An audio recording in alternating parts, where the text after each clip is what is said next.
Hello एमर्स, एक बार पुनः हम लोग अपने टॉपिक को आगे बढ़ाने के लिए आ चुके हैं। जैसा कि आप सभी लोग इससे पहले वाली वीडियो के अंदर समझ चुके हैं कि हम लोगों ने लगभग कॉन्सेप्ट पढ़ लिए हैं मैकेनिकल प्रॉपर्टी ऑफ सॉलिड्स के, और इस वीडियो के अंदर हम लोग मैकेनिकल प्रॉपर्टी ऑफ सॉलिड्स पे बेस्ड कुछ क्वेश्चंस को देखेंगे। ओके, तो अगर आप लोगों का कॉन्सेप्ट क्लियर है तो चलिए इन क्वेश्चंस को आप लोग लगाइए। और करेंगे क्या हम लोग, तो देखिए ट्राई कैसे करेंगे या क्वेश्चन करेंगे कैसे। तो मेरे पास यहाँ पे क्या है, कुछ लिखे हुए क्वेश्चन हैं, ठीक है, लेकिन ये हिंदी में है। क्यों हिंदी में है आपको धीरे धीरे समझ में आ जाएगा। ठीक है, क्वेश्चन किसी भी भाषा में हो, हमको जरूरी है अपना कॉन्सेप्ट लगाना। ठीक है, अब ऐसा नहीं कि इंग्लिश में आप कॉन्सेप्ट लगाने के लिए कैपेबल हो, हिंदी में क्वेश्चन आ गया तो नहीं लगा सकते, और हिंदी में लगा सकते हो लेकिन इंग्लिश में नहीं लगा सकते। तो ऐसा नहीं है, पढ़ा हम लोगों ने लगभग इंग्लिश में है, तो अभी लगाने मतलब क्वेश्चन लगाने की जब बारी आएगी तो हम किस में लगाएंगे क्वेश्चन को, हिंदी में। ठीक है, चलिए कहानी वही है, सिंपल काम क्या करना है आपको, समझ के करना है, कॉन्सेप्ट अपना लगाना है। अब जैसा कि मेरे पास कई सारे क्वेश्चन है तो मैं ऐसा नहीं करूंगा कि यहाँ पे बारी बारी लिखूंगा, मैं आपके सामने यहाँ पे क्वेश्चन पढ़ दूंगा, रीड कर दूंगा, और उसके बाद हम लोग क्वेश्चन को लगाएंगे। चलिए देखिए हम लोग, तो सबसे पहला क्वेश्चन है मेरे पास कि एक वर्ग सेमी अनुप्रस्थ परिच्छेद के तार के निचले सिरे से 1.0 की ग्रह भार लटकाने पर तार में उत्पन्न प्रतिबल का मान एवं दिशा बताइए। ठीक है, अब क्या कह रहा है ये, इसको समझिएगा। ये कह रहा है कि भाई एक वायर है, वायर जिसका क्रॉस सेक्शन एरिया कितना है, 1 सेंटीमीटर स्क्वायर। 1 वर्ग सेंटीमीटर का मतलब क्या है, 1 सेंटीमीटर स्क्वायर, और ये एक इंच का फिक्स होगा, सीधी बात है। और इसके एक एंड से हम लोग क्या कर रहे हैं, एक ऑब्जेक्ट को लटका रहे हैं जिसका मास कितना है, 1 kg। ठीक है ना, 1 kg का भार लटकाया गया है। क्लियर है, बिल्कुल। तो 1 kg का भार लटकाया मैंने इस वायर में, तो क्या होगा आपको भी पता है, चूंकि इस 1 kg के ऑब्जेक्ट के ऊपर धरती में या फोर्स लगाएंगी mg, यस और नो। वो mg होगा कितना, तो वो mg होगा सर 1 इंटू जी की वैल्यू वहाँ पे दी गई है 9.8 लिखा गया है, 9.8 मीटर पर सेकेंड स्क्वायर। दैट मीन्स कितना लग जाएगा, 9.8 न्यूटन लग जाएगा ना। यानी इस ऑब्जेक्ट के ऊपर 9.8 न्यूटन का फोर्स लग रहा है। दैट मीन्स ये ऑब्जेक्ट कहाँ जाना चाहता है, इतने बल के कारण नीचे। लेकिन ये किससे कनेक्टेड है भाई, ये कनेक्टेड है वायर से, और वायर तो ऊपर से फिक्स है ना। तो क्या ये वायर नीचे जाएगा, नहीं। लेकिन एक्चुअल में इस वायर के ऊपर इस फोर्स के कारण क्या आएगा, इलॉन्गेशन आएगा ना, बिल्कुल। और आपको पता है कि जब हम किसी बॉडी को लेते हैं जिसके अंदर इलॉन्गेशन आने की प्रॉपर्टी है, दैट मीन्स इलास्टिसिटी की प्रॉपर्टी है, तो उस कंडीशन में क्या उत्पन्न होता है, प्रतिबल यानी स्ट्रेस। तो इसका मतलब ये खींचेगा ना, यानी ये नीचे आने की टेंडेंसी रखेगा ये वायर, बिल्कुल। तो अगर ये नीचे आने की टेंडेंसी रखेगा तो 100% इसको कोई ऊपर रोकने वाला होगा। तो इस कंडीशन में यहाँ पे क्या उत्पन्न होगा भैया, स्ट्रेस उत्पन्न होगा कि नहीं होगा। मतलब जो अंदर की ओर नहीं चाहता कि ये डिफॉर्म हो, नहीं चाहता कि इलॉन्गेशन आए, वो कौन है, स्ट्रेस। अब जितना फोर्स जैसे जैसे लगते जाएगा वैसे वैसे स्ट्रेस इसके अंदर आते जाएगा। ये पूछ रहा है कि भैया इस 1 kg को लटकाने से इस तार के अंदर कितना स्ट्रेस उत्पन्न होगा, क्वेश्चन यही पूछ रहा है। अब हमको पता है कि भैया प्रतिबल यानी स्ट्रेस सिग्मा होता है, और सिग्मा इज इक्वल टू क्या होता है, कितना बल लगाया है कि नहीं है, और कितने एरिया पे लगाया है ना, यानी अनुप्रस्थ काट का क्षेत्रफल। अब इतना तो लिखने की जरूरत है नहीं, डायरेक्ट बोल देते हैं फोर्स अपॉन एरिया। ठीक है, और एरिया भी कैसा होना चाहिए, यूनिट एरिया होना चाहिए, उससे हमको लेना देना नहीं। फिलहाल में यही मानेंगे कि एरिया हमारा कितना है, तो ए है। ठीक है, अब फोर्स कितना लग रहा है भाई, तो इस तार के ऊपर फोर्स लग रहा है 9.8 लग रहा है, बिल्कुल, न्यूटन अपॉन एरिया कितना है, तो 1 सेंटीमीटर स्क्वायर, 1 सेंटीमीटर स्क्वायर। अब यार ये 1 सेंटीमीटर स्क्वायर ये न्यूटन है, क्या ये सेम यूनिट में है, बिल्कुल नहीं। ये न्यूटन है, ये एमकेएस में, ये किस में है, सीजीएस में है। तो सबसे पहले इसको चेंज करो भाई, ये 9.8 न्यूटन ऐसे ही रहेगा। इसको अगर मैं चेंज करूँ तो 1 सेंटीमीटर इंटू सेंटीमीटर लिख सकता हूँ भाई, centimetre square centimetre into centimetre लिख दो, फिर क्या होगा 9.8 न्यूटन हो जाएगा। 1 सेंटीमीटर मतलब क्या होगा, 10⁻² मीटर होगा कि नहीं होगा। ऐसे ही इस सेंटीमीटर का भी मतलब क्या हो गया, 10⁻² मीटर हो गया। अब क्या होगा 9.8 न्यूटन अपॉन 10⁻⁴ मीटर स्क्वायर हो जाएगा। क्लियर है? इसको आप कहाँ भेज दो? ऊपर। दैट मीन्स क्या मिल गया आपको? 9.8 इंटू 10 पे पावर +4 है ना, यानी 10 पे पावर 4 न्यूटन मीटर स्क्वायर है कि नहीं है? Newton upon metre square. और ये स्ट्रेस यानी ये सिग्मा आएगा इस ऑब्जेक्ट के इतना इस तार के अंदर उत्पन्न होगा। समझ में आ रही बात? किस कारण? इस 1 kg के मास के कारण। आई होप समझ में आ गया होगा। यस और नो? यहाँ पे फोर्स क्या था मेरा? यहाँ पे फोर्स था मेरा mg। फोर्स क्या था मेरा? mg, जो इसके अंदर इलॉन्गेशन लाने वाला था। ठीक है, तो यहाँ पे डिफॉर्मिंग फोर्स आपसे बोल दे तो क्या बोलेंगे आप? भैया यही तो था, अगर ये लटका नहीं होता, ये 1 kg का मास लटका नहीं होता तो इसके ऊपर ग्रेविटेशनल फोर्स नहीं आता, और ये ग्रेविटेशनल फोर्स ही कारण बनता है इसके अंदर इलॉन्गेशन का। तो इस तरीके से आप क्वेश्चन नंबर 1 को कर सकते हैं। ठीक है, बहुत ही ईजी था, इसमें कोई दुविधा बिल्कुल नहीं। चलिए अब सेकंड क्वेश्चन की ओर भागते हैं। सबसे पहले इसको हटा देते हैं। चलिए सेकंड क्वेश्चन देखते हैं हम लोग। सेकंड क्वेश्चन है हमारे पास कि एक तार है, एक तार में 2 × 10 पे पावर -4 रेखीय विकृति उत्पन्न करने से 2.4 इंटू 10 पे पावर 7 न्यूटन मीटर स्क्वायर का प्रतिबल उत्पन्न होता है। तार के पदार्थ का यंग प्रत्यास्थता गुणांक ज्ञात कीजिए। ये भी अच्छा क्वेश्चन है। क्वेश्चन ये है कि एक वायर है। देखो यार, जब भी ये क्या बात करेगा? वायर की। एक बात पहले क्लियर कर लो, एक वायर की बात करेगा, एक तार की बात करेगा, तो आपको याद होना चाहिए, क्या याद होना चाहिए और समझ में भी आना चाहिए कि भैया हमारे पास 3 तरीके से चीज़ें आती हैं। स्ट्रेस यानी प्रतिबल भी 3 तरीके से आपको मिलेगा, है ना? वैसे ही आपको स्ट्रेन भी आपको 3 तरीके से मिलेगा। ठीक है ना? और वो क्या था? तो एक लॉन्गिट्यूडनल स्ट्रेस, फिर लॉन्गिट्यूडनल स्ट्रेन, फिर ऐसे ही शियर स्ट्रेस, शियर स्ट्रेन, फिर ऐसे ही उसके बाद आता है मतलब volumetric stress and volumetric strain. ये सब चीज़ें हम लोगों ने देखी हुई हैं, है ना? लेकिन वहाँ पे इंपॉर्टेंट क्या है? वाई, जो कब आता है? जब लॉन्गिट्यूडनल होता है, या सीधा बोल दूं मैं लीनियर हो रहा होता है ना?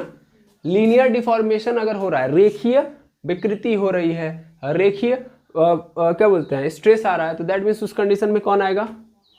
वाई आएगा। वाई का सिंबल ही ये है कि भैया हम वायर जैसी चीजों के अंदर कर रहे हैं। जैसे वायर जो है ना, तो स्पेशली वायर के कंडीशन में वाई आएगा। अब वाई का मतलब आप समझ पा रहे हैं ना? इसको ही हम लोग क्या बोलते हैं? यंग प्रत्यास्थता गुणांक, है ना? Young modulus of elasticity. इसको समझिए, यंग मॉडुलस ऑफ इलास्टिसिटी क्या है? जो ये बताता है, जो ये डिसाइड करता है कि ये वायर कितना आसानी से खींचेगा, है ना?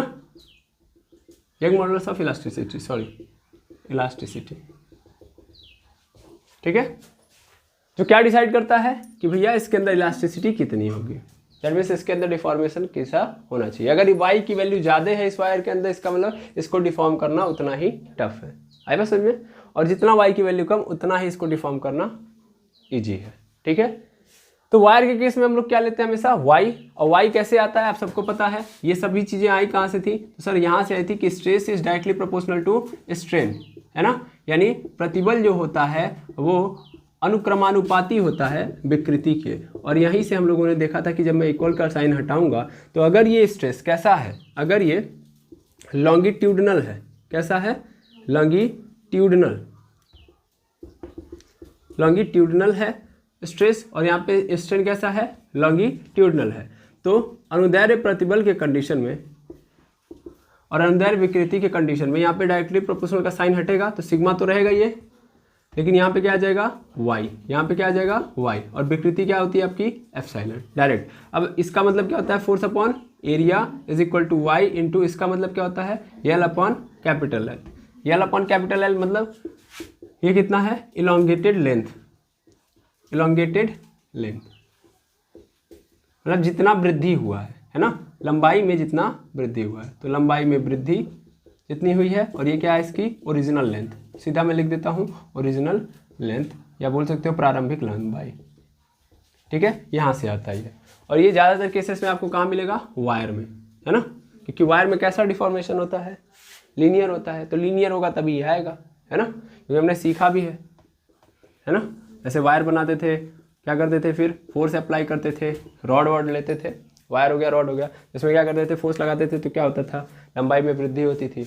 अच्छा, कंप्रेस कर देते थे, फिर लंबाई में कमी आ जाती थी, लेकिन लीनियर के कंडीशन में हो रहा होता है, ठीक है ना, उसमें लंबाई आएगी। तो जहाँ लंबाई आएगी समझ लेंगे हम लोग क्या, भाई ये किसकी बात कर रहा है, यंग प्रत्यास्थता गुणांक की, that means longitudinal stress and longitudinal strain की। अब चलिए क्वेश्चन को पकड़ते हैं। जैसे कि यहाँ पे बोला गया है कि एक तार के अंदर 2 × 10⁻⁴ दैट मीन्स 2 × 10⁻⁴ रेखीय विकृति, दैट मीन्स लीनियर स्ट्रेन बोला, तो linear strain that means longitudinal strain की बात कर रहा है ना।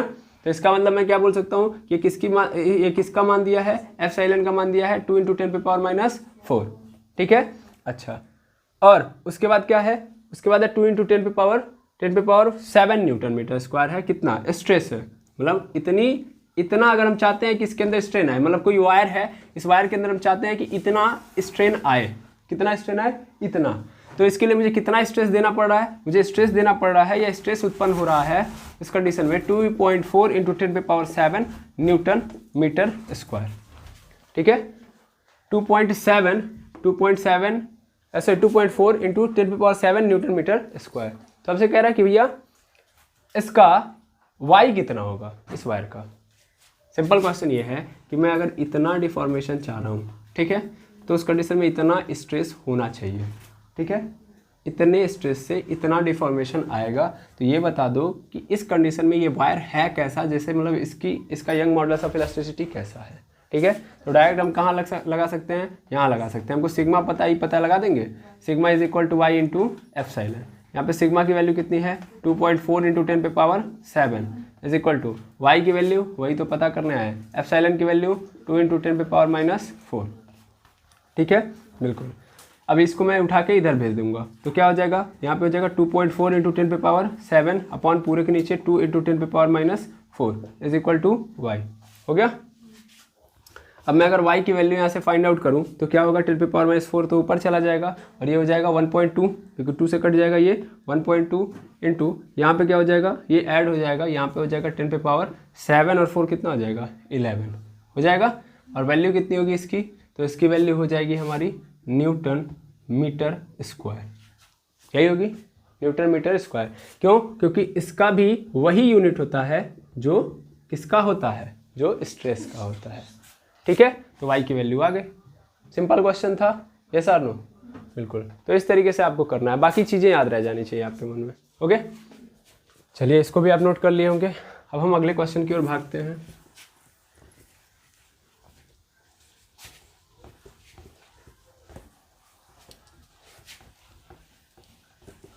चलिए नेक्स्ट क्वेश्चन देखा जाए, क्वेश्चन नंबर 3। यहाँ पे हमारे पास है तीसरा क्वेश्चन। एक तांबे के तार की लंबाई 2.2 मीटर है, उसका व्यास 7 × 10⁻⁴ मीटर है।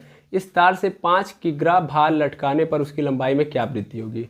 जबकि यहाँ पे तांबे का यंग प्रत्यास्थता गुणांक दे दिया है हमको, ये पूरा का पूरा है, और जी का मान हमसे कह रहा है कि 10 लेना है आपको, ठीक है। चलिए ओके, चलिए स्टार्ट करते हैं। सबसे पहला काम क्या किया इसने, कहा कि एक तांबे के तार की लंबाई, यानी क्या है, कॉपर का वायर है, ठीक है, इसे कॉपर का वायर ले लो, ऐसे कॉपर का वायर, और कॉपर का वायर की जो लंबाई है, टोटल लेंथ जो है वो कितनी है 2.2 मीटर है,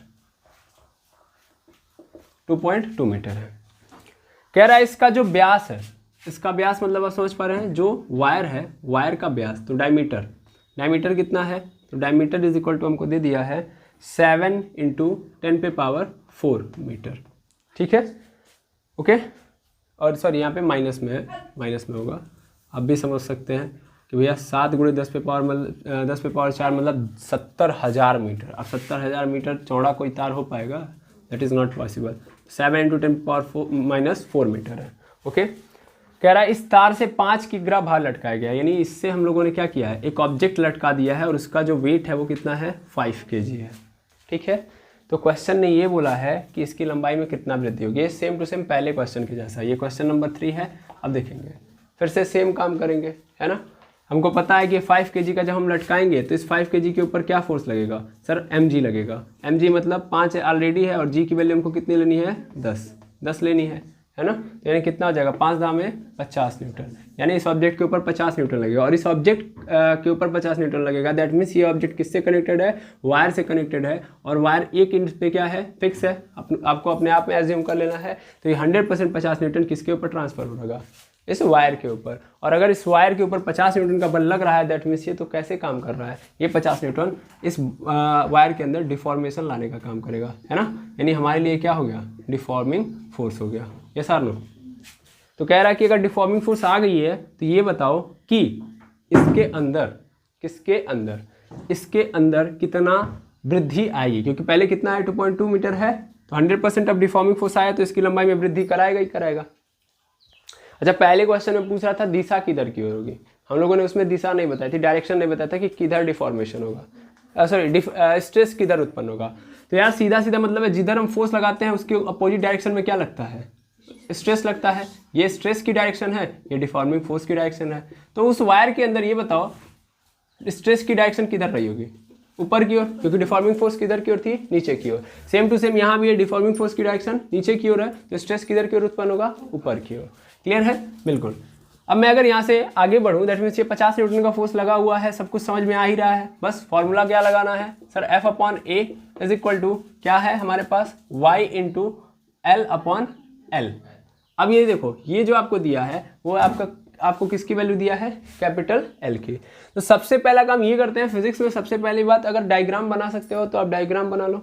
उसके बाद आप ज़्यादा से ज़्यादा प्रयास ये करो, क्या करो कि गिवन क्या क्या है उसको दिमाग में रखो, क्योंकि फिजिक्स में आप एक स्टेप आगे बढ़ ही नहीं सकते जब तक आपको गिवन नहीं पता है ना भाई। डायरेक्ट फॉर्मूला रख लेने से नहीं काम बनता है, सबसे पहले गिवन देखते हैं हम लोग। तो इधर हम लोग गिवन का ब्रैकेट ऐसे बना के छोड़ देते हैं ताकि अब जो आएगा यहाँ पे डालते जाएंगे, ठीक है। सबसे पहले हम लोग देखेंगे एफ आता है, ए आता है, फिर उसके बाद क्या आता है, वाई आता है, स्मॉल एल आता है, कैपिटल एल आता है। यहाँ पे एफ पता है क्या, एफ डिफॉर्मिंग फोर्स है सर, बिल्कुल पता है। कितना है सर, 50 न्यूटन, है ना। अच्छा बिल्कुल। ए की वैल्यू सर नहीं पता, लेकिन पता कर सकते हो ना, बिल्कुल। डी दिया है, वायर का डायमीटर दिया, दैट मीन्स ये क्या एज्यूम कर रहा है, सर्कुलर है। और सर्कल का अगर हम क्या बोलते हैं, एरिया निकालें तो क्या होता है, तो वो होता है पाई आर स्क्वायर। लेकिन हमारे पास आर नहीं दिया है, हमारे पास क्या दिया है, डी।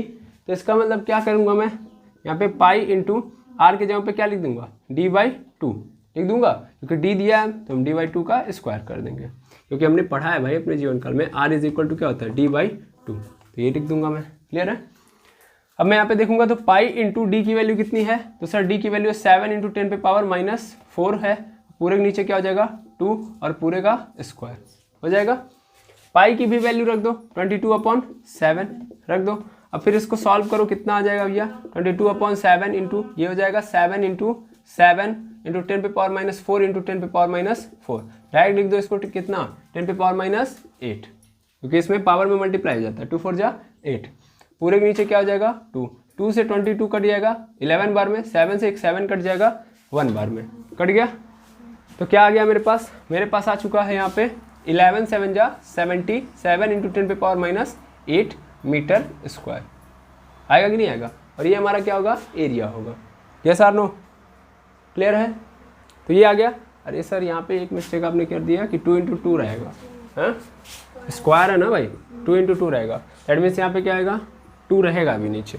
अब 2 से डिवाइड कर दो इसको, दैट मीन्स यहीं से डिवाइड कर दो, चलो यहीं से कर दो, कितनी बार में कट जाएगा 2 3 जा 6, इसके पास गया 2 8 जा 16, 0.25 जा 10, यही होगा 38.5। यहाँ पे इसको मिटा के डायरेक्ट लिख दो 38.5 × 10⁻⁸ मीटर स्क्वायर। ये आपका क्या हो गया, एरिया। तो एरिया के जगह पे फटाफट रख देता हूँ, यही लिखा था ना भाई, चेंजेस वेंजेस तो नहीं ना, ठीक है। यानी हमारे पास आ गया 38.5 × 10⁻⁸ मीटर स्क्वायर, ठीक है। अब y की वैल्यू इसने दिया था, पहले ही दिया था 1.25 × 10⁻11 newton metre square, okay, newton metre square. उसके बाद फिर स्मॉल एल दिया है, स्मॉल एल दिया है क्या, नहीं, वही तो पूछ रहा है, यानी यही हमारा क्वेश्चन का मेन मोटिव है। और उसके बाद एक्चुअल लंबाई ओरिजिनल लेंथ क्या दिया है, तो 2.2 मीटर। तो आई थिंक आपको इतना कुछ मिल चुका है, यहाँ पे पुट करना है, यहाँ पे रखना है। हमने क्यों ये फॉर्मूला लगाया, क्योंकि यहाँ पे ऑलरेडी दिया था यंग प्रत्यास्था गुणांक, पहली बात। दूसरी बात वायर की बात कर रहा था तो हम लोग यही लगाएंगे। ओके, अब रखते हैं हम लोग और करते हैं। ये सब चीज़ें आप लोगों ने नोट कर ली होगी, तो अगर ज़रूरत पड़ेगी तो मैं यहाँ से क्या कर दूंगा, हटा दूंगा। अब देखो एफ़ की वैल्यू कितनी है, 15 न्यूटन है, अपॉन ए की वैल्यू कितनी है, तो 38.5 इंटू 10⁻⁸ है, इज इक्वल टू वाई की वैल्यू कितनी है, तो वाई की value 1.25 into 10⁻11 into small L की वैल्यू नहीं पता, कैपिटल एल की वैल्यू 2.2। ठीक है, अब मुझे इसकी वैल्यू अगर चाहिए, इसकी वैल्यू चाहिए तो इन सबको उधर फेंक देंगे, है ना।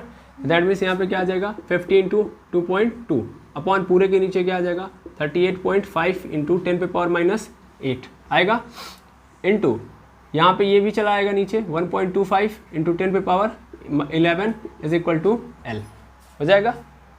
अब इसी को सॉल्व कर लेते हैं हम लोग, इन सबको पहले मिटा देते हैं।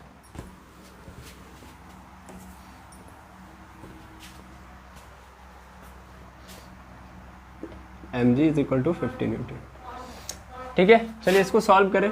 क्रिटिकल बनते जा रहा है लेकिन चलिए आसानी से करने का प्रयास करते हैं। सबसे पहला काम करेंगे 50 इंटू 2.2 है तो क्या ये कट सकता है, कहीं से भी कटने के कोई चांसेस नहीं है। दैट मीन्स डायरेक्ट मल्टीप्लाई कर दीजिए, तो ये जीरो लेके क्या हो जाएगा, ये 22 हो जाएगा सीधा सीधा, है ना।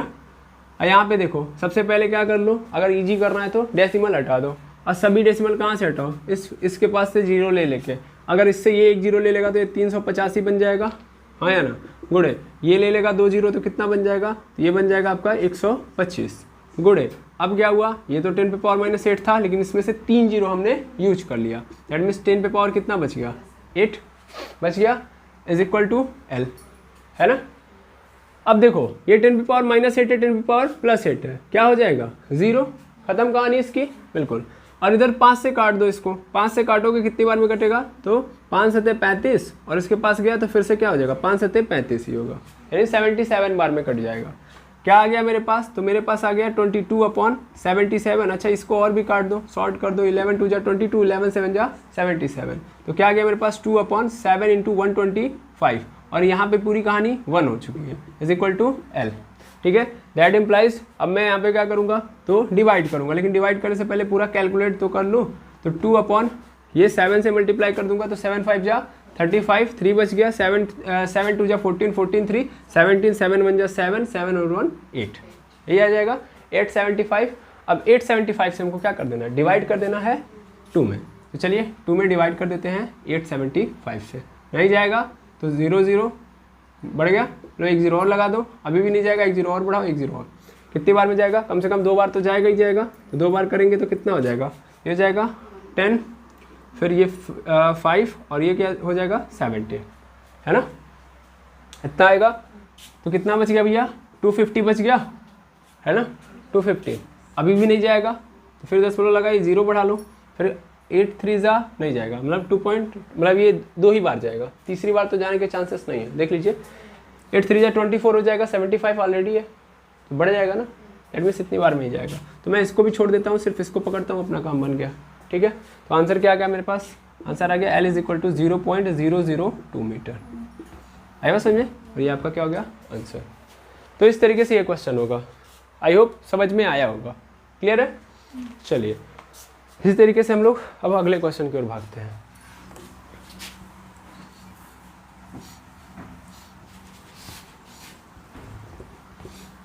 चलिए आगे देखिए हम लोग, देखिए गिवन वाला कॉलम नहीं मिटाना था भाई, गिवन वाले को यहीं पे फिक्स कर देते हैं, इसको नहीं मिटाएंगे। चौथे क्वेश्चन पे आते हैं। अब देखिएगा चौथा क्वेश्चन लिखा है, यहाँ पे फ्लैश लाइट ऑन कर, लिखा है चौथे क्वेश्चन में कि यदि इस्पात के लिए यंग प्रत्यास्था गुणांक इतना है तो 2 मीटर लंबे और 1 mm व्यास के इस्पात के तार से कितना भार लटकाएं कि तार की लंबाई इतनी हो जाए, यानी इतनी इंक्रीज हो जाए। क्या हो गया,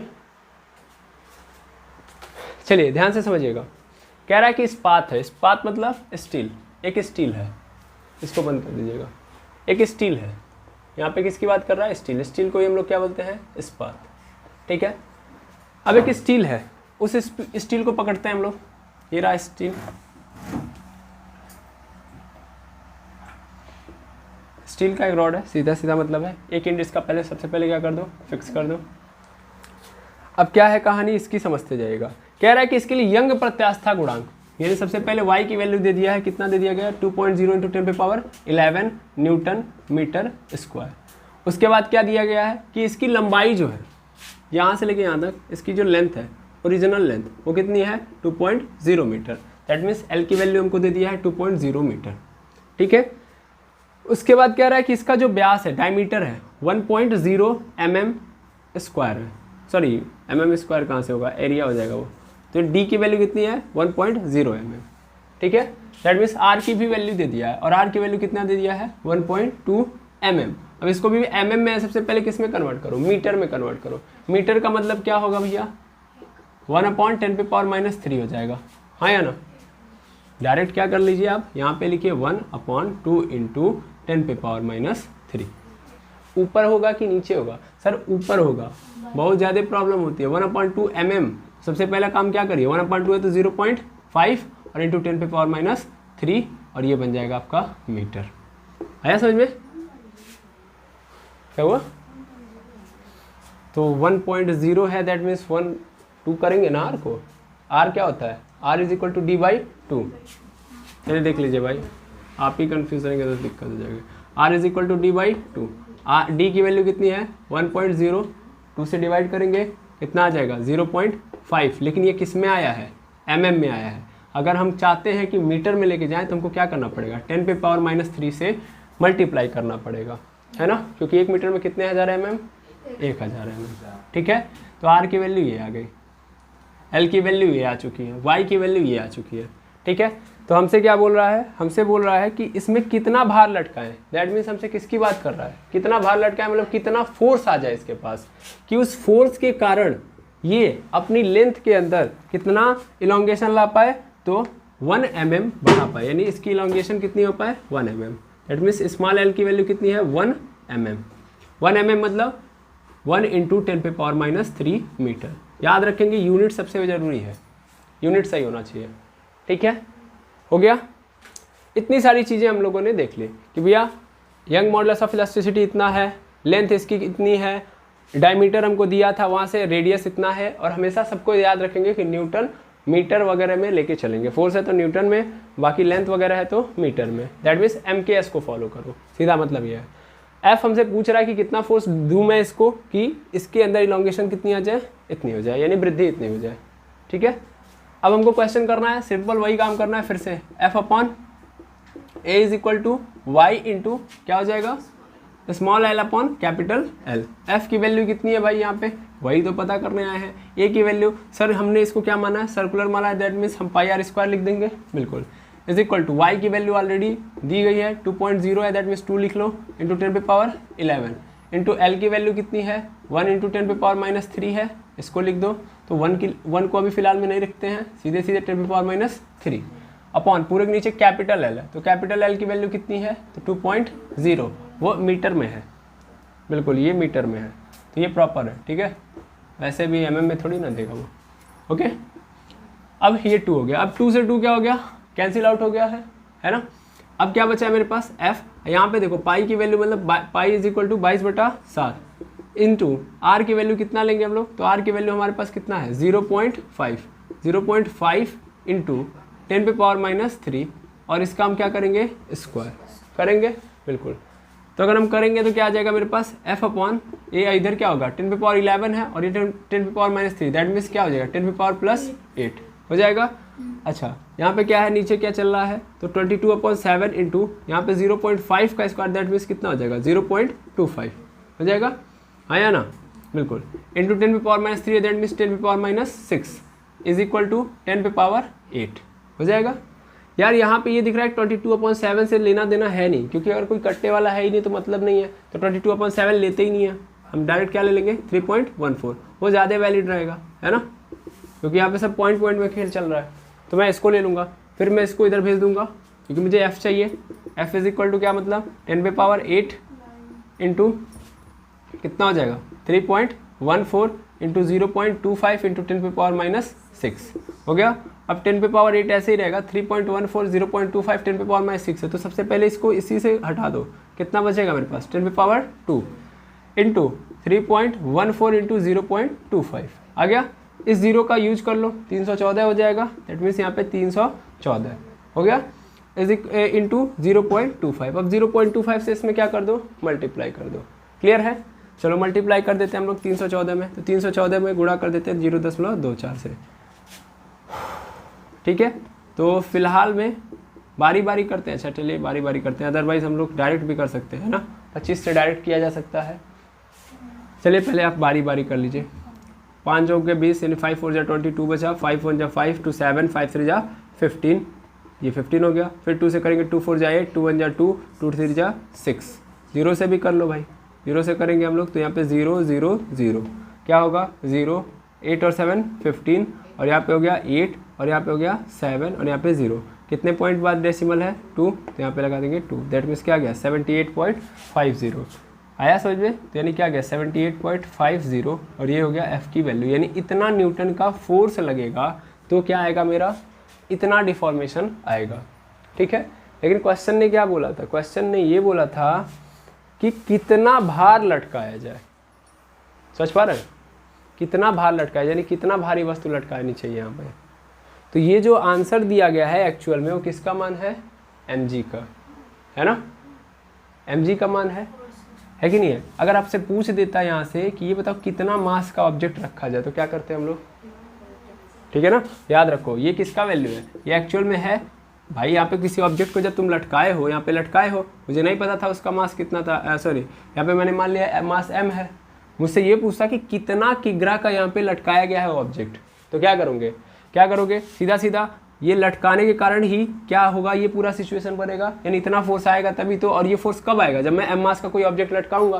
तो आखिर वो m मास का ऑब्जेक्ट होना कितना चाहिए, तो वो कितना होना चाहिए 78.50 के थ्रू निकाल लो। g की वैल्यू ऑलरेडी हमको पता है कितना होता है 10, तो हम लोग क्या कर लेंगे 10 की सहायता से हम निकालेंगे 78.50 अपॉन कितना हो जाएगा 10, क्या हो जाएगा यहाँ पे, तो m इज इक्वल टू हो जाएगा 7.85 kg, यानी इतना किलोग्राम का ऑब्जेक्ट यहाँ पे लटकाना पड़ेगा।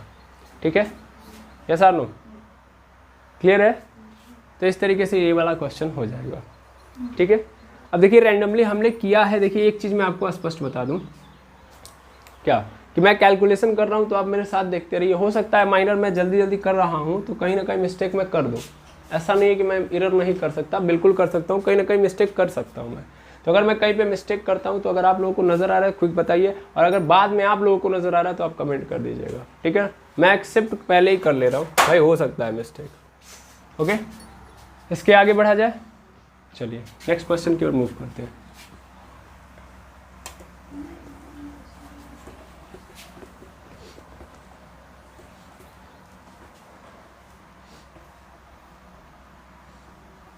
चलिए गिवन पास रहने दीजिए। चलिए अब अगले नंबर पे हमारे पास क्वेश्चन आता है 5वें नंबर पे। देखेंगे 5वें नंबर का क्वेश्चन है कि स्टील के एक तार का अनुप्रस्थ क्षेत्रफल 0.5 सेंटीमीटर स्क्वायर है। इसकी लंबाई को प्रारंभिक लंबाई की पहला 1.1 गुना तथा सेकेंड 2 गुना करने के लिए कितना कितना बल चाहिए। स्टील का यंग प्रत्यास्थता गुणांक फिक्स है 2.0 × 10⁻11 न्यूटन मीटर स्क्वायर। ठीक है, स्टार्ट किया जाए इस क्वेश्चन को करने के लिए। तो क्या कह रहा है, स्टील का एक तार है, ठीक है, स्टील का क्या है, एक वायर है। ये 5वां क्वेश्चन है।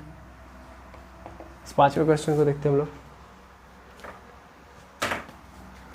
तो स्टील का एक वायर है, देखते हैं हम लोग कहानी को। ये रहा स्टील का वायर। इसका पहले ही बोल दिया है कि अनुप्रस्थ क्षेत्रफल that means cross section area. इस बार डायमीटर और रेडियस का खेला नहीं रखा, डायरेक्ट एरिया दे दिया है। और एरिया कितना दिया है 0.5 सेंटीमीटर स्क्वायर। तो सबसे पहले ए की वैल्यू देख लो। ए की वैल्यू हमारे पास है 0.5 सेंटीमीटर स्क्वायर। प्रॉब्लम क्या है कि सेंटीमीटर में है, इसको हमको किस में कन्वर्ट करना है, मीटर में। तो मैंने क्या तरीका बताया भाई, 0.5 सेंटीमीटर है तो सेंटीमीटर स्क्वायर है, दैट मीन्स 1 सेंटीमीटर तो 10⁻2 से करते हैं मीटर में करने के लिए। यहाँ पे स्क्वायर है, दैट मीन्स 2 का स्क्वायर भी कितना हो जाएगा 4, दैट मीन्स यहाँ पे क्या हो जाएगा 10⁻4 मीटर स्क्वायर। डायरेक्ट कर देंगे, ठीक है। अच्छा सर क्यू होता तब 2 का क्यू कर देते हैं, तो नहीं, मल्टीप्लाई करते हैं। पावर में हमेशा क्या करते हैं, मल्टीप्लाई। तो 10 पे पावर क्या आ जाता -6। क्लियर है ना। अगर सेंटीमीटर क्यू को मीटर क्यू में करना होता तो 10⁻6। तो ए की वैल्यू हमको मिल गई। अच्छा, उसके बाद फिर क्या बोला कि इसकी प्रारंभिक लंबाई, तो मैंने यहाँ पे एज्यूम कर लिया कि इसकी प्रारंभिक लंबाई कितनी है भैया, इसकी प्रारंभिक लंबाई L है। ठीक है, इसकी प्रारंभिक लंबाई क्या है, L है। तो यहाँ पे देखो प्रारंभिक लंबाई को L मानना पड़ेगा तभी काम चलेगा। ओके, तो इसकी प्रारंभिक लंबाई पहले ही बोल दिया है कि L है। यहाँ पे लिख दो ओरिजिनल लेंथ, ओरिजिनल लेंथ मतलब L, यानी L इज इक्वल टू L ही है। ठीक है, कह रहा है कि अगर हम चाहते हैं कि ये पहले L है और हम इसके ऊपर फोर्स लगाना चाह रहे हैं, फोर्स लगा के हम करना क्या चाह रहे हैं, तो फोर्स लगा के हम चाह रहे हैं कि इसकी जो प्रारंभिक लंबाई है पहले L थी, अब ये 1.1 L हो जाए। समझ पा रहे हैं, यानी 0.1 इंक्रीज कर जाए। ठीक है, तो सबसे पहले मैं क्या बोला है कि 1.1 गुना करना चाहते हैं, तो कितना फोर्स लगाना पड़ेगा, 1.1 गुना किसका, प्रारंभिक लंबाई का, प्रारंभिक लंबाई का 1.1 गुना करना चाहते हैं, 1.1 गुना प्रारंभिक लंबाई का अगर हम करना चाहते हैं, दैट मीन्स ओरिजिनल लेंथ जो हमारी L है, तो उसके अंदर उसके ऊपर हम फोर्स अप्लाई करेंगे, और ये फोर्स अप्लाई इतना करेंगे कि भैया इसके अंदर जो इंक्रीजमेंट आए, तो मान लो इंक्रीज होगा, यहाँ पे L आ जाएगा, है ना। तो जब मैं इसको जोड़ूंगा, दैट मीन्स तब मैं ओरिजिनल लेंथ जब मैं पूरा का पूरा नापूंगा, मतलब अब मैं नापूं तो मुझे L प्लस L जो मिले वो किसके बराबर हो जाए, तो वो हो जाए 1.1 L के। समझ पा रहे हैं, 1.1 L के हो जाए। क्लियर है, आई होप समझ पा रहे होंगे। ठीक है, तो ये कहानी कह रहा है कि ये 1.1 L हो जाए। आई थिंक समझ में आ रहा होगा, हाँ या ना। तो वो पूछ रहा है कितना फोर्स लगाऊं मैं, F की वैल्यू पूछ रहा है। ठीक, पहली बात। दूसरी बार में क्या पूछ रहा है हमसे, दूसरी बार में पूछ रहा है कि 2 गुना कर रहा हूं मैं तब कितना फोर्स लगाना है। तो पहले के लिए देख लेते हैं हम लोग, ठीक है ना। तो यानी यल कितना होगा, अभी धीरे धीरे आ जाएगा। ठीक है, स्टार्ट किया जाए, बिल्कुल। तो चलिए स्टार्ट करते हैं हम लोग पूरी कहानी को।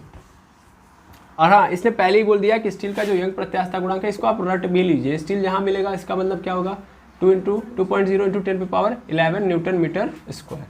ठीक है ना, young modulus of elasticity of steel इतना होगा। क्लियर है, अब देखा जाए जी। तो फोर्स अपॉन एरिया, यही फार्मूला लगेगा, y इंटू यहाँ पे small l upon capital L। ठीक है, अब देखिएगा फोर्स हमको निकालना है, एरिया हमको पता है 0.5 × 10⁻⁻4। ठीक है, इज इक्वल टू y की वैल्यू कितनी है 2.0, दैट मीन्स 2 × 10⁻11 है। अच्छा, कैपिटल L मतलब ओरिजिनल लेंथ तो L ही रही होगी, लेकिन स्मॉल l अब कितना हो गया। तो पहले ध्यान से समझना, फोर्स नहीं लगाया था तो पहले कितना था L, यानी प्रारंभिक लंबाई, ओरिजिनल लेंथ, प्रारंभिक लंबाई पहले कितनी थी L, यानी ओरिजिनल लेंथ हमारे पास L थी। जब मैंने ये फोर्स लगा दिया तो फिर उसके बाद डिफॉर्म हुआ, डिफॉर्मेशन के बाद जो लेंथ आ रही है यानी अंतिम लंबाई है कि नहीं है, अंतिम लंबाई तब कितनी हो जा रही है, फोर्स लगाने के बाद। यहाँ पे बोल सकते हो फोर्स लगाने के बाद कितना हो रही है 1.1 है ना, दैट मीन्स फाइनल लेंथ या इंक्रीज लेंथ बोल सकता हूँ मैं, कितना आया है 1.1 L आया ना। तो अगर हमसे ये पूछ दे कि लंबाई में वृद्धि कितना हुआ, लंबाई में वृद्धि मतलब मैं स्मॉल l की वैल्यू निकालना चाहता हूँ, तो लंबाई में वृद्धि यानी elongation in length,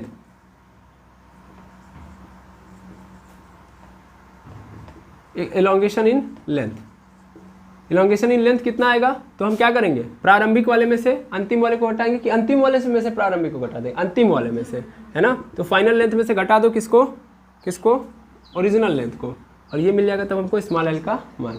final length कितना है 1.1 L माइनस ओरिजिनल क्या है L, तो 1.1 में से L घटा दूंगा, कितना बचेगा मेरे पास 0.1 L, हाँ या ना। यानी स्मॉल l की वैल्यू कितनी है 0.1 L, लिख दूंगा 0.1 L हो गया, L से L खत्म। क्लियर है, समझ में आया ना कैसे आया। शुरुआत में कितना था कैपिटल L था, बाद में ये फोर्स लगाने के बाद कितना हो जा रहा है 1.1 L, तो कितना इंक्रीज हुआ 0.1 L, हाँ या ना, बिल्कुल। तो स्मॉल l की वैल्यू कितनी है 0.1 L। अब देखो क्या करूंगा मैं, यहाँ पे 0.1 है, इसको भी उधर बुला लूंगा क्योंकि फोर्स चाहिए मुझे, बिल्कुल। तो 2 × 10⁻11 हो जाएगा, इंटू 0.1 हो जाएगा, इंटू 0.5 हो जाएगा, इंटू 10⁻⁻4 हो जाएगा। फटाफट इसको सॉल्व कर लेते हैं, काम खत्म अपना। पहली बात तो जितना यहाँ पे पॉइंट है इसको खत्म करो, तो एक 0 इसका ले लेगा तो क्या बन जाएगा, वो 1 बन जाएगा, 10 पे पावर, अभी रहने दो इसको, 1 हो जाएगा, फिर एक और 0 ले लेगा, ये 5 बन जाएगा। तो इसके पास कितना बचेगा, इसके पास बचेगा 9, और इसके पास 10⁻⁻4, इसका तो यूज ही नहीं है हमारे लिए, ठीक है। -4 + 9 क्या हो जाएगा, घट जाएगा, कितना बच जाएगा, 5 बचेगा इन 10⁻5, और 2 1 जा 2 5 जा 10, यानी यहाँ पे कितना आ गया 10 × 10⁻5। भाई इसको भी ऐड कर लो, 10⁻6 न्यूटन, यानी 1 × 10⁻6 न्यूटन हमारे पास क्या आया, फोर्स आया।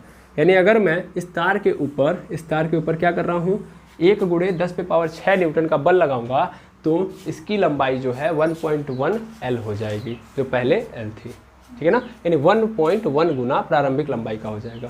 क्लियर है, आई होप समझ में आ गया होगा।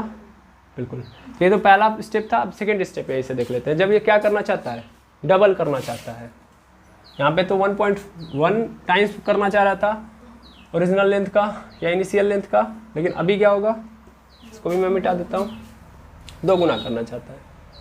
तब सेकेंड स्टेप में जाते हैं, सेकेंड वाले में देखेंगे तो क्या है, 2 गुना करना है, यानी ओरिजिनल लेंथ का डबल ऑफ ओरिजिनल लेंथ, ठीक है ना, प्रारंभिक लंबाई का 2 गुना। तो इसका मतलब क्या हो रहा है, ओरिजिनल लेंथ पहले कितनी है, L है, ठीक है, लेकिन और बाद में इंक्रीज्ड लेंथ जो आ रही है वो कितनी हो जा रही है, 2L। तो अगर हमसे पूछे कि लंबाई में वृद्धि कितनी हुई, यानी elongation in length is equal to कितना हो जाएगा, 2L - L। 2L में से L घटा दूंगा, क्या बचेगा मेरे पास, L, यानी ये किसकी वैल्यू है, स्मॉल l की। आया ना, यही होगा ना, यानी कितनी वृद्धि हो गई, L। क्लियर है। अच्छा, अब देखिएगा, F/A is equal to Y into यहाँ पे क्या होगा, small l upon capital L, ठीक है। अब क्या होगा, F की वैल्यू मुझे निकालनी है, F की वैल्यू निकालूंगा, कितना होगा, सर वही तो निकालने के लिए आया हूँ। A की वैल्यू कितनी है, तो A की वैल्यू हमारे पास 0.5 × 10⁻⁻4 इज इक्वल टू, यहाँ पे क्या हो जाएगा, यहाँ पे हो जाएगा Y इंटू, Y की वैल्यू भी दी गई है 2 × 10⁻11 इंटू स्मॉल l की वैल्यू कैपिटल L है, पूरे के नीचे L है, ठीक है। L से L क्या हो गया, कैंसिल, इसको उधर भेज देंगे हम लोग, तो F इज इक्वल टू क्या आ जाएगा, 2 × 10⁻11 इंटू 0.5 × 10⁻4 है, ठीक है। अब मैं यहाँ पे क्या करूँगा, फिर से वही काम करूँगा, इसका 1 0 लेके इसका दशमलव खत्म कर दूंगा, दैट मीन्स क्या हो जाएगा मेरे पास, तो यहाँ पे हो जाएगा 2 × 5 हो जाएगा सीधा, और यहाँ पे 10⁻10 इंटू यहाँ पे 10⁻4। सॉल्व कर लो इसको, 2 5 जा 10 हो गया, और यहाँ पे घट गया 10⁻6 हो गया। F यहाँ पे लिख दे रहा हूँ मैं, F इज इक्वल टू क्या हो जाएगा, नीचे दिखाई दे रहा था, F is equal to 1 into 10⁻, देखो ये 1 भी ऐड हो जाएगा, तो 10⁻7 न्यूटन। तो यहाँ पे और वहाँ पे फ़र्क है, एक न्यूटन कम हो जा रहा है, नहीं सर 10 न्यूटन का फ़र्क है, समझ पा रहे हैं। आप इसको मत पकड़िएगा, वहाँ पे 10⁻6 था, यहाँ पे 10⁻7 है, यानी आपको 10 न्यूटन एक्स्ट्रा करना पड़ेगा, तब जाके 2 गुना लेंथ हो पाएगा। और अगर 10 न्यूटन कम कर दोगे तो कितना होगा, 1.1 of original length. I hope समझ में आ गया होगा। 5वां क्वेश्चन भी है ना। इसी तरीके से हम लोग कहाँ चलते हैं अब, 6ठे क्वेश्चन के पास। क्लियर है।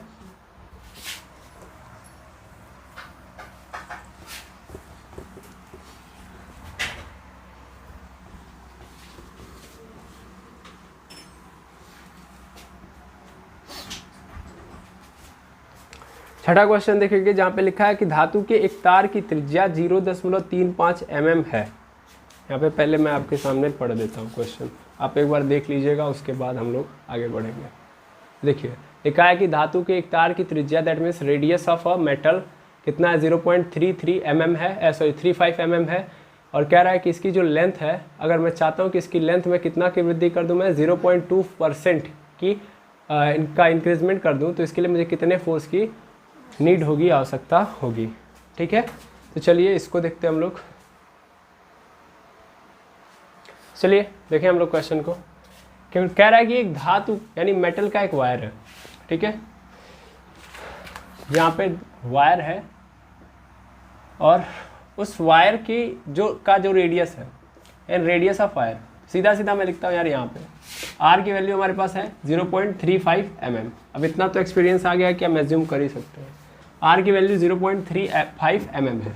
ठीक है, अब मैं mm में है तो इसको सबसे पहले किस में कन्वर्ट करेंगे, मीटर में। तो कितने से मल्टीप्लाई कर देंगे, 10⁻³ से, है ना, 10⁻³ से, तो ये कन्वर्ट हो जाएगा मीटर में। ठीक है, उसके बाद कह रहा है कि इस तार की लंबाई में हम चाहते हैं कितने की वृद्धि हो जाए, 0.2% की वृद्धि चाहते हैं। तो कितना फोर्स लगाना पड़ेगा। यहाँ पे इमेजिन कर लो ये क्वेश्चन नंबर 6 है कि भैया ये वायर है, मेटल का वायर है, और इस मेटल के वायर का रेडियस तो मैं लिख ही दिया। ये कह रहा है कितना फोर्स मैं लगाऊं, कि सपोज कर लो शुरुआत में लेंथ कितनी है, L है, कैपिटल L है, इसके अंदर 0.2% की वृद्धि हो जाए, दैट मीन्स इंक्रीज हो जाए ये लेंथ इस फोर्स के लगाने से। तो ये फोर्स कितना होगा, है ना, समझ पा रहे हैं। तो यहाँ से एक बात समझिए, पहली चीज़ तो ये परसेंटेज वाला जो माइंडसेट आया है इसको पकड़ना जरूरी है। ये कह रहा है कि 0.2% का इंक्रीजमेंट चाहता हूँ मैं, है ना। तो 0.2% का इंक्रीजमेंट किस में चाह रहा होगा, ओरिजिनल लेंथ में ही, है ना। तो शुरुआत में लेंथ कितनी है, L है, लेकिन हम चाहते हैं कि इसका 0.2% और बढ़ जाए, है ना। तो सीधा मतलब क्या है कि प्रारंभिक लंबाई, दैट मीन्स ओरिजिनल लेंथ, अब मैं डायरेक्ट OL लिखूंगा और OL का वैल्यू कितना है, L है। मैं चाहता हूँ जो फाइनल लेंथ हो, वो फाइनल लेंथ क्या हो जाए, ये जो पहले L था वो तो रहे ही रहे, इसके साथ साथ इसका 0.2%, L का 0.2% भी क्या हो जाए, ऐड हो जाए, दैट मीन्स 0.2% और बढ़ जाए। यस और नो, यही तो कहना चाह रहा है क्वेश्चन। तो अगर मैं फाइनल लेंथ निकालूं तो L प्लस 0.2% दैट मीन्स क्या लिख सकता हूँ, 0.2/100, क्योंकि परसेंट का मतलब क्या होता है, अपॉन 100 इंटू कैपिटल L। हो गया। अब क्या होगा भाई, तो L प्लस 0.2L है, दैट मीन्स इसको थोड़ा सा और ऊपर कर दें हम तो क्या हो जाएगा, 0.002 हो जाएगा, 002 होगा और इंटू L। अब क्या कर लो भाई, इसको एक साथ मतलब कॉमन ले लो या डायरेक्ट जोड़ दो तो कितना हो जाएगा, 1.002L होगा कि नहीं होगा, यानी इतना हो जाएगा। ये क्या होगा आपका फाइनल लेंथ, है ना। अरे हाँ ना बोलिए, गुड भाई। 2 0 था तो यहाँ पे 1 2, ठीक सही है, कोई दिक्कत नहीं होना चाहिए, एकदम करेक्शन होना ही चाहिए। फाइनल लेंथ मिल गए। अब मैं देखूँ कितना वृद्धि हुआ, दैट मीन्स कितना इंक्रीजमेंट हुआ। तो मैं ये देखूँगा कि इलोंगेशन इन लेंथ, यानी लंबाई में वृद्धि, आप लिखेंगे लंबाई में वृद्धि। तो क्या करूँगा मैं, फाइनल लेंथ में से माइनस कर दूँगा किसको, ओरिजिनल लेंथ को, क्योंकि बाकी सब तो पता है, आर पता है तो यही निकाल ही लेंगे हम लोग। एफ निकालना है तो उसके लिए सबसे पहले हमको स्मॉल एल पता होना चाहिए, ओरिजिनल लेंथ ऑलरेडी पता है, एल है, ये है। और दूसरी बात इसका young modulus of elasticity, young modulus of elasticity देखिए पीछे दिया है ना, यहाँ पे पीछे दिया है, देख लीजिए आप लोग। तो इसके लिए कभी घबराइएगा मत, ठीक है। तो बाकी चीज़ें हमारे पास हैं ही, तो बस यहाँ से काम अपना देख लेते हैं। तो फाइनल लेंथ 1.002 L है, माइनस ओरिजिनल लेंथ L था, क्या करेंगे घटा देंगे, कितना हो जाएगा 0.002 होगा कि नहीं होगा, और यहाँ पे क्या हो जाएगा L हो गया। यानी हमारी जो लंबाई में वृद्धि आ रही है वो कितनी आ रही है, इतनी आ रही है, यानी स्मॉल L का मान हमको ले दे के मिल गया 0.002 L। ओरिजिनल लेंथ हमको पता ही है L है, ठीक है। उसके बाद y की वैल्यू जो यहाँ पे दी गई है, तो y की वैल्यू हमको दी गई है 9.0 × 10⁻10, ठीक है, और न्यूटन मीटर स्क्वायर। ये तो ठीक है बिल्कुल, ये भी किस में होगा, मीटर में ही होगा, इसमें कोई लेना देना है नहीं, क्योंकि अगर मैं इसको मीटर में लूँगा तो ये भी मीटर में होगा। इसने कहीं ये थोड़ी ना बोला था 0.2% mm में वृद्धि हो जाए, है ना, सीधा अर्थ ये है। ये भी किस में होगा, मीटर में। और उसके बाद फिर कह रहा है कि पाई को आपको जो लेना है, पाई आप यहाँ पे 22/7 लीजिएगा। क्यों लीजिएगा, दिख रहा है 7 का मल्टीपल आया हुआ है ना, इस कारण, ताकि कट जाए। ओके, तो ये मिटा दूँ मैं, सबसे पहले आपने इतना कर लिया क्योंकि ये ज़रूरी था, यही मेन पार्ट था, इसके बाद तो कुछ है ही नहीं। अब तो सिर्फ फार्मूले पे रखना है आपको, ठीक है।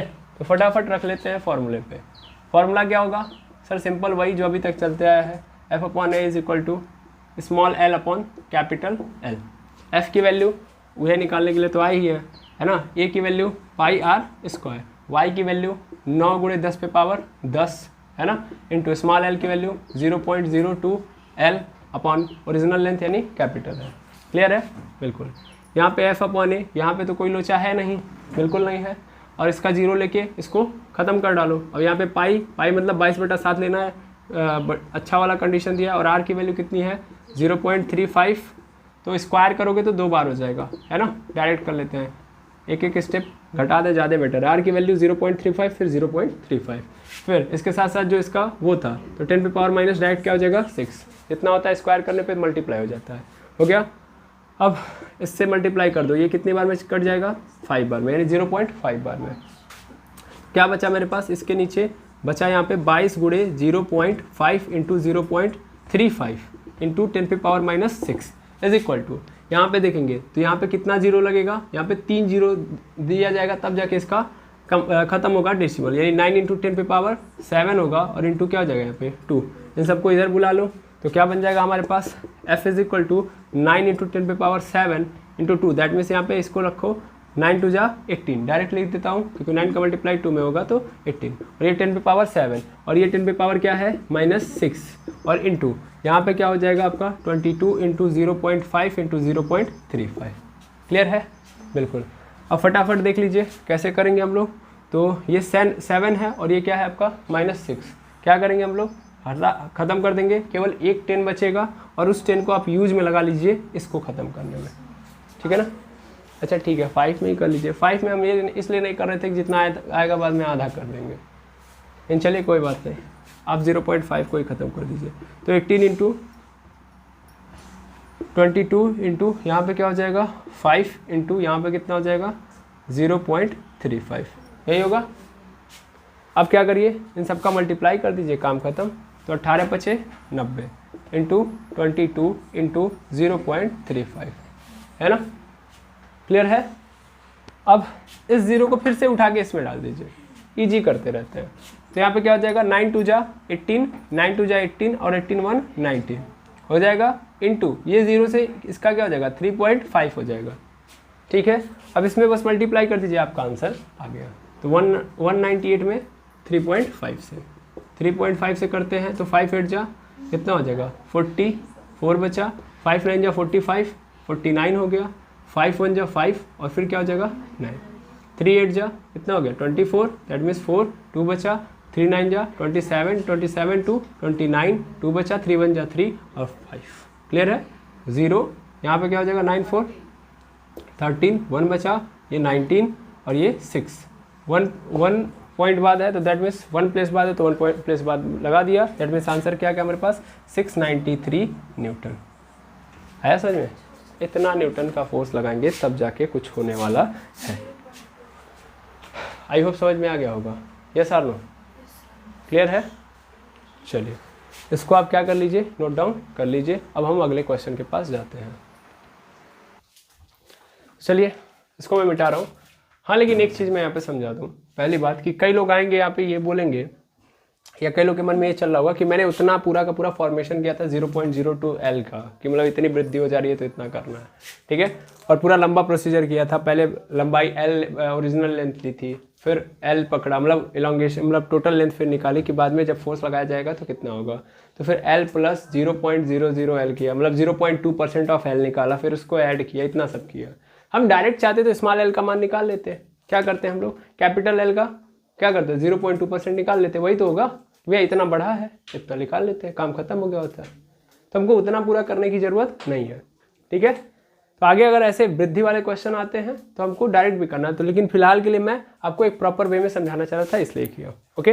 एक बात, दूसरी बात देखिए यहाँ पे एक मिस्टेक हो गई है, और वही मिस्टेक क्या है कि भैया हम 7 से काटेंगे तो इसको 0.5 बार में कटेगा, है ना कि 0.5 बार में कटेगा। तो अगर यहाँ पे क्या हो रहा है एक डेसिमल आ रहा है तो उसका सीधा सीधा इफेक्ट कहाँ पड़ेगा यहाँ पे, तो 69.3 होगा, ठीक है। अब देख लीजिए फटाफट, है ना, यहाँ पे ये आएगा, ये जो कैलकुलेशन है बस इसमें यही मिस्टेक हुई है। देख लीजिए कैसे, जैसे 0.05 है, 0.05 है, बस एक डेसिमल का फर्क आ चुका है, तो इसको हम पहले देखेंगे। यहाँ पे 0.05 हो जाएगा, 0.05 हो जाएगा इंटू 10 पे पावर माइनस 6, सब चलते रहने दीजिए। यहाँ पे फिर से 0.05 हो गया। अब यहाँ पे आएंगे तो फिर यहाँ पे जब आपने 0 का यूज भी किया तो यहाँ पे क्या होगा 0.5 बच जाएगा, ठीक है। अब अगर ये 0.5 बच गया तो यहाँ पे कुछ मत करिए, 22 का आधा कर दीजिए, ख़त्म हो जाएगा। 22 का आधा कर देंगे कितना आएगा 11 आ जाएगा 11। अब 11 का गुणा 9 में कर दीजिए, कितना आ जाएगा, कितना आ जाएगा 99 आ जाएगा, है ना, 910 आ गया। और इसमें फिर क्या कर देंगे, ये 0 दे देंगे, दैट मीन्स ये 0.35 था, है ना, तो इसको मिल जाएगा ये, तो ये क्या करेगा 3.5 में कन्वर्ट हो जाएगा, तो 99 इंटू 3.5। अब देखते हैं हम लोग कितना आता है, तो 99 इंटू, नहीं दिख रहा ये, अच्छा ये जो डायरेक्ट आया इसको हटाते हैं पहले, यहाँ पे क्या आ जाएगा 99 इंटू 0.35 है ना, 0.35। अब मल्टीप्लाई करिए आप, तो 0.35। माफ़ी चाहेंगे, वो एक मिस्टेक से आपको थोड़ी सी समस्या नज़र आएगी। चलिए देख लेते हैं, 5 9 45 4 हो गया, फिर 5 9 45 45 4 49 हो जाएगा, 3 9 18 सॉरी 3 9 27 2 और 3 9 27 29 हो गया। यहाँ पे कितना हो जाएगा, हाँ 0 से भी कर लीजिए भाई, 0 से भी कर लीजिए, हो गया, कुछ नहीं होने वाला। यहाँ पे 5 9 7 कितना हो जाएगा, यहाँ पे 16 हो जाएगा। यहाँ पे तो कुछ और ही कहानी बनने लगी। यहाँ पे 4 9 13 और 1 14 हो जाएगा, और यहाँ पे 14 होगा, और यहाँ पे 2 और 1 3। कितने अंक बाद है, 2 अंक बाद, तो 34.65 आएगा। एक्चुअल में ये आना चाहिए आंसर, न्यूटन। ठीक है, आई बात समझ में? अच्छा, तो ये आपका आंसर आया है। आई थिंक इसमें कहीं पे पॉइंट में मिस्टेक हुई है या नहीं हुई है, लेकिन यहाँ पे तो मिस्टेक हुई है, 0.05 हुआ था। अब हो सकता है इससे संबंधित कहीं पे मिस्टेक होती गई हैं और वही कारण बना है यहाँ पे प्रॉब्लम का। बाकी तो सब चीज़ें चेंज नहीं हुई हैं, बाकी सब तो सिमिलर हैं। 10 पे पावर -4, या तो हम यहाँ डायरेक्ट 10 पे 0.05 कर लेते हैं डायरेक्ट।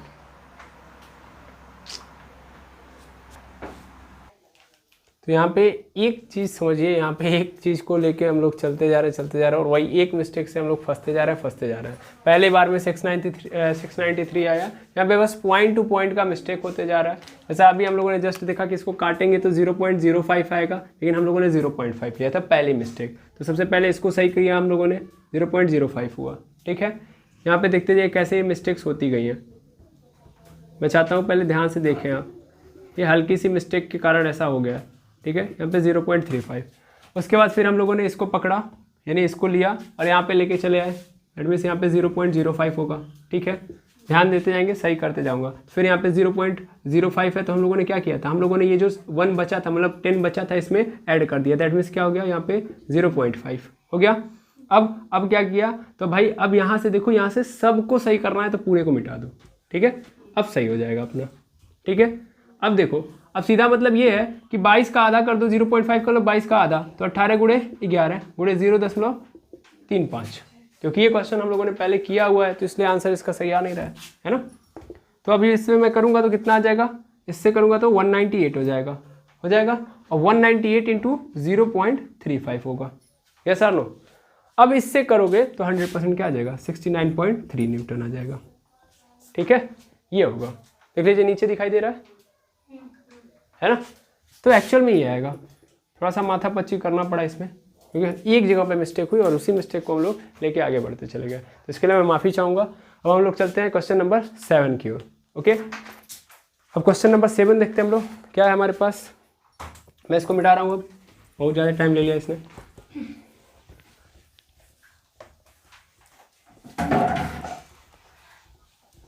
क्वेश्चन नंबर 7, यहाँ पे गिवन का कॉलम रहने दीजिए। कह रहा है कि किसी पदार्थ का यंग प्रत्यास्था गुणांक, यहाँ पे देखेंगे क्वेश्चन को, कि किसी पदार्थ का यंग प्रत्यास्था गुणांक 25 गुणे 10 पे पावर 12 न्यूटन मीटर स्क्वायर है। इस पदार्थ के 1 मीटर लंबे तार की लंबाई में 0.1% का वृद्धि करने के लिए कितना बल लगाना पड़ेगा। सेम क्वेश्चन है ना, तो इसको मैं आपके लिए छोड़ दे रहा हूँ, ये आप स्वयं करेंगे। उसके बाद यहाँ पे देखेंगे कि यहाँ पे लिखा है कि रबड़ की एक डोरी से 100 ग्राम तक भार लटकाने पर डोरी की लंबाई बढ़कर 60 सेंटीमीटर हो जाती है, तथा 120 ग्राम का भार लटकाने पर लंबाई 70 सेंटीमीटर हो जाती है। तो डोरी की प्रारंभिक लंबाई ज्ञात कीजिए, कितने भार से डोरी की लंबाई मतलब 74 सेंटीमीटर हो जाएगी। ये दिख रहा है क्वेश्चन आपको, हम लोग ये क्वेश्चन करने जा रहे हैं। क्वेश्चन नंबर 7 आपके लिए होमवर्क है, सेम क्वेश्चन है, इसलिए आप खुद करेंगे। ठीक है।